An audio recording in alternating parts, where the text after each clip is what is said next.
नमस्कार, मैं Yogesh Yadav soldier coaching campus में फिर से आपका एक बार स्वागत है। आइए देखते हैं हम लोग अगला नेक्स्ट चैप्टर, नया चैप्टर सिंपल इंटरेस्ट यानी कि साधारण ब्याज। साधारण ब्याज को समझने के लिए पहले हमने समझते हैं कि इसमें मूलधन क्या होता है, ब्याज क्या होता है और मिश्र धन क्या होता है। आइए समझते हैं मूलधन। मूलधन क्या होता है? वह धन जो उधार के रूप में लिया जाता है उसको हम लोग मूलधन बोलते हैं। ठीक है। यदि कोई व्यक्ति है किसी दूसरे व्यक्ति से कोई धन ले रहा है, यानी जो धन ले रहा है उसी को हम लोग कहते हैं मूलधन। ठीक है। जब एक निश्चित समय के बाद किसी निश्चित दर पर कुछ अतिरिक्त धन जो दिया जाता है उसको हम लोग क्या कहते हैं? ब्याज कहते हैं। ठीक है। यानी मूलधन के अतिरिक्त कोई धन और दिया जाता है, यानी कुछ और धन दिया जाता है जिसे हम लोग ब्याज कहते हैं। और मूलधन और ब्याज दोनों जो जोड़ के दिया जाता है निश्चित समय पर निश्चित दर से, उनके योग को ही हम क्या कहते हैं? मिश्र धन कहते हैं। अर्थात कहने का मतलब क्या हो गया? मूलधन को हम किससे दर्शाते हैं? पी से दर्शाते हैं, यानी प्रिंसिपल वैल्यू। और ब्याज को इंटरेस्ट से, इसे क्या करते हैं? ए से दर्शाते हैं। तो आइए समझते हैं पी क्या है। आपको एक बार फिर से रिपीट कर दे रहे हैं। पी का मतलब मूलधन, वह धन जो किसी साहूकार या किसी व्यक्ति से उधार के रूप में लिया जाता है उसे हम लोग मूलधन कहते हैं। मूलधन के साथ साथ वो क्या करता है? वो अपना धन इंटरेस्ट पर देता है, यानी ब्याज पर देता है, एक निश्चित दर से और एक निश्चित समय के लिए। तो उसे हम लोग क्या कहते हैं? ब्याज कहते हैं। और ब्याज और मूलधन के योग को ही हम क्या कहते हैं? मिश्र धन कहते हैं। तो साधारण ब्याज जो होता है, होता क्या है? साधारण ब्याज, सिंपल इंटरेस्ट जो होता है, इसे कहते हैं हम लोग मूलधन गुणते दर गुणते समय बटा के 100, ये होता है। तो साधारण ब्याज बराबर मूलधन गुणते दर गुणते समय बटा के 100। दर का मतलब किस दर से आपको पैसे देने हैं। ठीक है। समय का मतलब कितने निश्चित समय पर ये दर लग जाएगा, कितने निश्चित समय के लिए लगेगा। आइए उसको बाद में समझेंगे। पहले ये समझते हैं कि साधारण ब्याज क्या होता है। मूलधन गुणते दर गुणते समय बटा के 100 होता है। तो जैसे आपको निकालना होगा, जैसे क्वेश्चन क्या आता है? क्वेश्चन ये पूछता है कि मूलधन और मिश्र धन दोनों का अनुपात क्या होगा, ब्याज कितना होगा। ठीक है। अगर किसी भी प्रश्न में ब्याज का नाम नहीं लिया है कि मतलब साधारण ब्याज निकालना है कि चक्रवृद्धि ब्याज निकालना है, तो आपके मन में हमेशा यही होना चाहिए कि हमें साधारण ब्याज ही ज्ञात करना है।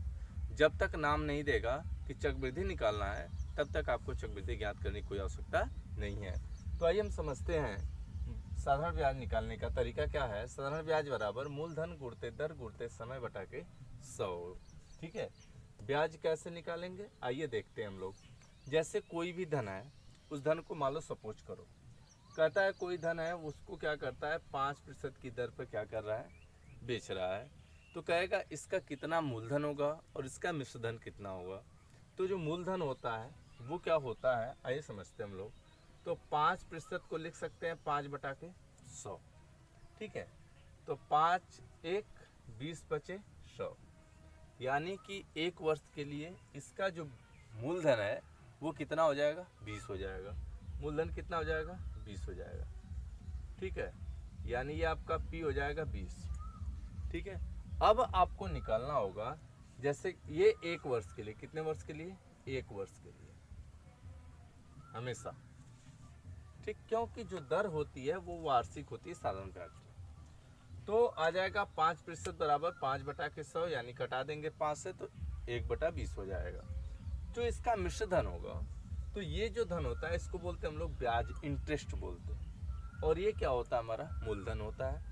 तो हमें निकालना जब होगा एक वर्ष के मूलधन और मिश्र धन का अनुपात, मिश्र धन कितना हो जाएगा? तो मिश्र धन बराबर होता है P प्लस आई होता है। तो यहाँ से जब निकालेंगे A बराबर, P का वैल्यू कितना? 20 है, I का वैल्यू कितना है? 1 है। तो यानी कि यदि हमें कह दे, यानी टोटल 21 होगा। अगर प्रश्न में कहता है कि हमें मिश्र धन और मूलधन का अनुपात चाहिए, तो मिश्र धन क्या होगा? मिश्र धन कितना हो जाएगा? 21 हो जाएगा। मूलधन कितना हो जाएगा? 20। क्योंकि मूलधन जो होता है वो कांस्टेंट होता है, वो बदलता नहीं। ये बदलता नहीं है। जब मूलधन कभी बदलता नहीं है, जब भी बदलेगा तो मिश्र धन में बदलेगा। मिश्र धन कैसे बदलता है? जब क्या बदलता है? ब्याज बदलता है। क्योंकि ये समझ लो आप कि जो होता है ए बराबर पी प्लस आई होता है। आपको ये भी पता है कि ए बराबर पी, आपको पता है कि ब्याज बराबर होता क्या है? पी मूलधन दर यानी आर समय यानी टी बटा के 100 होता है।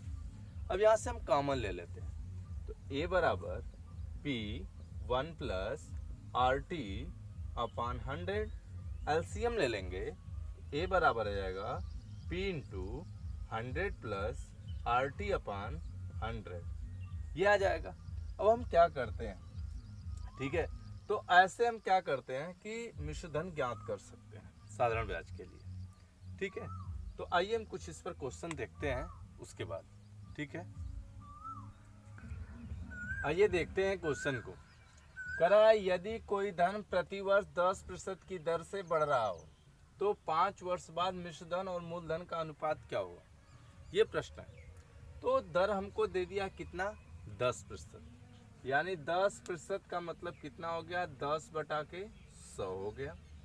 जब इसे कटाएंगे तो आपका आ जाएगा 1 बटा के 10, यानी ये हो गया आपका इंटरेस्ट हो गया, और ये आपका हो गया प्रिंसिपल वैल्यू यानी पी हो गया, मूलधन हो गया। ठीक, ये 1 वर्ष का है। कितने वर्ष का है? 5 वर्ष का। तो 1 वर्ष का 1 बटा 10, तो 5 वर्ष के लिए कितना हो जाएगा? 5 वर्ष के लिए 5 बटा के 10 घटा देंगे, कितना आ जाएगा? 1 बटा के 2 आ जाएगा, यानी कि आपका कितना आ जाएगा? 1 बटा 2 हो गया। ये हो गया आपका क्या? इंटरेस्ट। ये हो गया आपका प्रिंसिपल वैल्यू। अब ए अपान पी पूछा है। ए आपको पता है कितना होता है? पी प्लस आई बटा के पी, पी प्लस आई यानी 2 1 3 बटा के 2। आइए फिर समझते इस क्वेश्चन को दोबारा। यदि कोई धन प्रतिवर्ष 10% ठीक है की दर से बढ़ रहा है तो करा है 5 वर्ष बाद प्रतिवर्ष 10% की दर से बढ़ रहा है, तो 5 वर्ष बाद मिश्र धन और मूलधन का अनुपात क्या होगा? तो हम देखते हैं 10% का है तो 10 बटा के 100 लिख सकते हैं, यानी 10 से कटा देंगे 1 बटा 10 हो जाएगा। ये 1 वर्ष का है। कितने वर्ष की बात कर रहा है? 5 वर्ष की बात कर रहा है। तो 1 वर्ष का 1 बटा 10, तो 5 वर्ष का 5 बटा 10, यानी कटा देंगे 1 बटा 2। ठीक है, तो यहाँ से हम निकालेंगे हम लोग ए बाई पी, तो होता है पी प्लस आई बटा पी। पी का वैल्यू कितना? 2 है, आई का वैल्यू 1 है, 2 में 1 जोड़ देंगे 3 हो जाएगा, और प्रिंसिपल वैल्यू कितना है? 2 है। प्रिंसिपल वैल्यू बदलनी नहीं है। ठीक है, तो 2 और 3 संबंधित हो, यानी ऑप्शन नंबर ए आपका क्या हो जाएगा? सही हो जाएगा। आइए इसी टाइप का अगला क्वेश्चन देखते हैं हम। देखिए क्वेश्चन क्या है, करा यदि कोई धन प्रतिवर्ष 5% की दर से बढ़ रहा हो तो 4 वर्ष बाद मिश्र धन और मूलधन का अनुपात क्या होगा? ठीक है, तो कितना का है? 5%। तो आपको पता है कि 5% का मतलब कितना हो गया? 5 बटा के 100, यानी 5 अपान 100 हो जाएगा। 5 से कटा दीजिए 1 अपान कितना हो जाएगा? 20। ठीक है, अब ये आ गया 1 वर्ष का। कितने वर्ष का बोला है? 4 वर्ष का। तो 4 वर्षों के लिए क्या हो जाएगा? तो हो जाएगा 4 बटा के 20, तो 1, ये कितना हो गया? 5 हो गया। ये हमारा प्रिंसिपल वैल्यू हो गया, ये हमारा इंटरेस्ट हो गया। अब अनुपात निकालना हमको, ए बाई पी। तो ए का वैल्यू कितना होता है पता आपको? प्रिंसिपल वैल्यू प्लस इंटरेस्ट, यानी कि ब्याज प्लस मूलधन होता है। जोड़ देंगे तो 5 1 6 हो जाएगा। अब प्रिंसिपल वैल्यू बदलनी नहीं है, 5 का 5 ही रहेगा, यानी ऑप्शन नंबर आपका सी क्या हो जाएगा? सही हो जाएगा। आइए एक बार और समझते हैं। करा कोई धन प्रतिवर्ष 5% की दर से बढ़ रहा हो तो 4 वर्ष बाद मिश्र धन और मूलधन का अनुपात क्या होगा? तो 5% का है तो 5 बटा के 100 कर देंगे, 1 बटा के 20 हो जाएगा। 1 वर्ष के लिए, कै वर्ष के लिए पूछा है? 4 वर्ष के लिए। तो 4 वर्ष के लिए 4 बटा 20 हो जाएगा, यानी 1 बटा 5 हो जाएगा। नीचे वाला आपका कांस्टेंट है, यानी पी मूलधन है, ऊपर क्या है? आपका ब्याज है। तो आपको पता है ए बाई पी क्या होता है? ब्याज प्लस मूलधन, जोड़ देंगे 5 1 6 हो जाएगा, और जो मूलधन है आपका जस का तस रहेगा, वो बदलना नहीं है 5, यानी 6 बटा 5। ऑप्शन नंबर सी आपका क्या हो जाएगा? सही हो जाएगा। आइए हम टाइप चेंज करते हैं। आइए देखते हैं यदि कोई धन स्वयं का n गुना हो जाए तो कंडीशन क्या है, दर पूछ सकता है और समय पूछ सकता है। दो प्रकार के प्रश्न आपको आएंगे इस टाइप से। इसमें क्या क्या पूछता है, कह रहा है कि यदि कोई धन स्वयं का n गुना हो जाए तो उसका दर क्या होगा और समय क्या होगा। तो हम समझते हैं कैसे लगाएंगे। ठीक है, पहले कितना था, मूलधन था यानी p था। अब पहले का कै गुना हो गया, n गुना हो गया, यानी हमारा क्या हो गया, np हो गया। ये हमारा क्या हो गया, a हो गया यानी मिश्रधन हो गया, और ये हमारा क्या है, प्रिंसिपल वैल्यू यानी मूलधन है। तो हम जब निकालते हैं तो हमें पता है a बराबर क्या होता है, मूलधन प्लस इंटरेस्ट होता है। तो a का वैल्यू कितना है, np, मूलधन पता है p, इंटरेस्ट पता है p RT बटा के 100 होता है। यहां से अगर p कॉमन ले लेंगे हम तो np बराबर p 1 प्लस RT अपान 100 हो जाएगा। p से p क्या करेगा, कट जाएगा। तो n बराबर 1 प्लस RT बटा 100 हो जाएगा। 1 को इस साइड बुला लेते हैं, तो जब 1 को इस साइड बुलाएंगे तो n माइनस 1 बराबर RT अपन 100 हो जाएगा। अब इससे किसी एक का वैल्यू निकलेगा।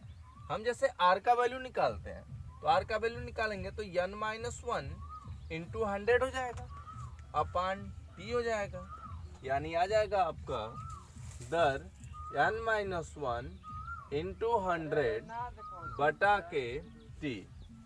लेकिन हम समय को देखते हैं, समय कितना हो जाएगा, यहाँ से जब t निकालेंगे तो t बराबर जाएगा n माइनस 1 इंटू 100 अपान r, यानी कहने का मतलब क्या हो जाएगा, n माइनस 1 इंटू 100 बटा के r, ये रहेगा आपका। आइए इसी पर कुछ क्वेश्चन आपको कराते हैं हम, कैसे क्वेश्चन होगा। तो आइए एक बार इसको फिर से देख लेते हैं, इसके बाद क्वेश्चन कराते हैं, क्योंकि ये बेसिक चीज यही है, बेसिक यहीं से क्वेश्चन आपको यहीं से बनेगा। ठीक है, करा है कोई धन स्वयं का n गुना हो जाए तो दर क्या होगी, समय क्या होगा, कैसे निकालेंगे हम लोग। तो आपको पता है पहले धन p था, अब n गुना हो गया यानी np हो गया, np हो गया। अब चलिए हम निकालते हैं। हमें पता है मिश्रधन बराबर होता है मूलधन धन ब्याज होता है। मिश्रधन कितना हो गया, np हो गया, मूलधन p है यह है, और i का मान निकालते हैं PRT बटा 100 हो जाएगा। यहाँ से p कॉमन ले लेंगे, p से p वैल्यू कट जाएगा, n इक्वल 1 प्लस RT अपन 100 हो जाएगा। यहाँ 1 प्लस इस साइड भेज देंगे तो 1 माइनस हो जाएगा, n माइनस 1 बराबर RT अपन 100 हो जाएगा। यहाँ से r का वैल्यू निकालेंगे तो हो जाएगा n माइनस 1 बटा के 100 इंटू 100 अपन t हो जाएगा। तो ये वैल्यू आ गया। जब यहाँ से हम वैल्यू निकालते हैं t का तो n माइनस 1 इंटू 100 अपान r हो जाएगा। ये आपका क्या हो जाएगा, समय हो जाएगा। ठीक है, तो आइए इस पर कुछ क्वेश्चन है, जिस क्वेश्चन को हम समझते हैं। कह रहा है कोई धन एक निश्चित ब्याज दर से 20 वर्षों में स्वयं का 5 गुना हो जाता है तो दर कितना हो जाएगी। दर ज्ञात करना है। तो हम आपको बताए थे कि दर बराबर होता है n माइनस 1 गुणते 100 अपान कितना, समय।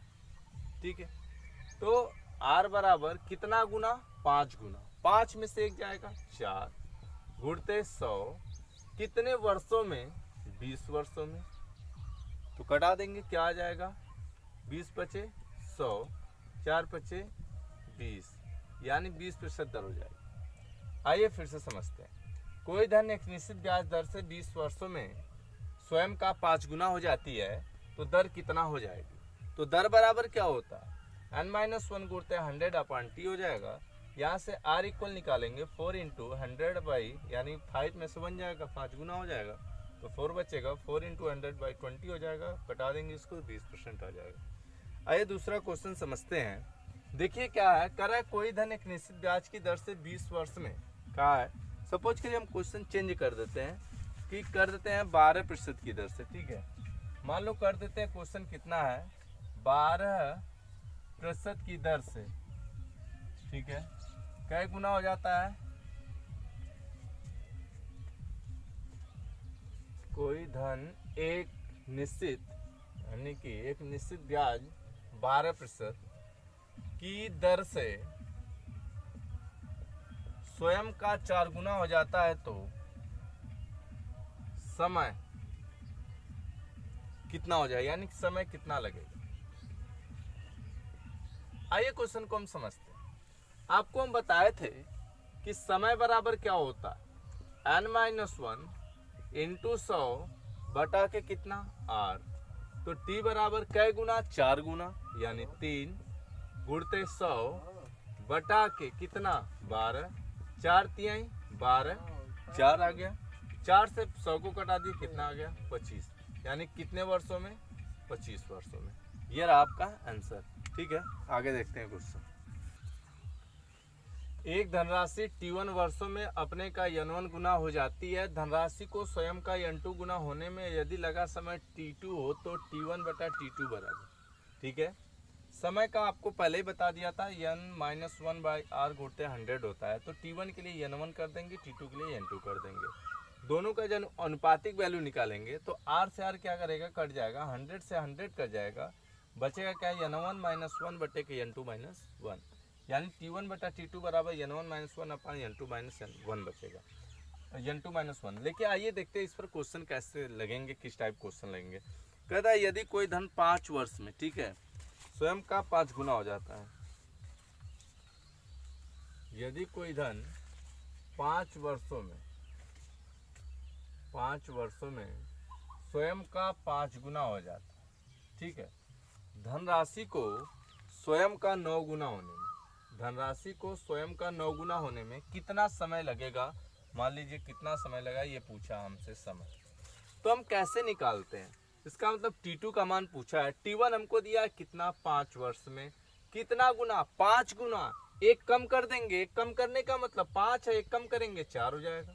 ठीक है, कह करे कि 9 गुना होना है, 9 गुना का मतलब कितना, n-1, यानी कितना 8 हो जाएगा, बराबर कितने समय में ये हमको पता नहीं। ठीक है, तो हम क्या करते हैं, तिर्यक का गुणा कटा लेते हैं इसको, तो 4 दूना 8 हो जाएगा, आप 5 दूना 10, यानी कितने वर्षों में, 10 वर्षों में। एक बार फिर से समझ लीजिए, करा है एक धनराशि 5 वर्ष में अपने का 5 गुना हो जाती है, धनराशि को स्वयं का 9 गुना होने में कितना समय लगेगा। तो आइए समझते हैं हम लोग। ये करा है 5 वर्ष में कै गुना होना है, 5 गुना होना है, यानी एक कम करके, यानी 5 में से घटा देंगे 4 हो जाएगा।